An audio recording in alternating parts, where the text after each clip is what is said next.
রাখি আজকের খেলোয়াড় কিন্তু দুই দল অত্যন্ত বিচক্ষণতার পরিচয় দিয়ে নিজেদের মধ্যে প্রতিযোগিতার পরিচয় দিয়ে জয় ছিনিয়ে নেবেন। আজকে যে দুদল খেলবেন অবশ্যই এক দল জিতবে এবং তিনারা ফাইনাল খেলবেন, এটাই লজিক্যাল স্বাভাবিক। বাবর মিয়া যে কথাগুলি বলছেন উনি সব কথাই বলছেন। খেলা মানে হচ্ছে একটা আনন্দ, আপনারা আমাদেরকে আনন্দ দিবেন, দর্শকদেরকে মাতিয়ে এই খেলা সমাপ্তি করবেন। কোন রকম অপ্রীতিকর কোনো ঘটনা আমরা প্রত্যাশা করি না, আপনারা সেটি করবেন না।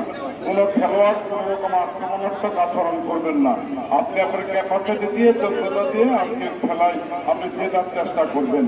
এখানে হাজার হাজার দর্শক আছেন, আমি অনুরোধ জানাবো খেলাতে অনেক সময় টুকিটাকি কিছু হয়ে থাকে মাঠে, যা কিছু হবে সেটা প্রথমে খেলার মাঠে ব্যাপারে থাকবেন। উনি প্রয়োজন মনে করলে কোনো দলের অধিনায়কের সাথে কথা বলবেন। দয়া করে কোনো দর্শক খেলার মাঠে নেমে কোন রকম বিশৃঙ্খলা করবেন না। আমরা একটি সুন্দর টুর্নামেন্টের প্রত্যাশা করে আগামী দিনে এই মরহুম মোজাম্মেল হক স্মৃতি পরিবার প্রাইজমানি ফুটবল টুর্নামেন্টের ফাইনাল পর্যন্ত আমরা ইনশাল্লাহ সুন্দরভাবে সফলভাবে সমাপ্ত করব, সেই প্রত্যাশা ব্যক্ত করে আমি শেষ করছি।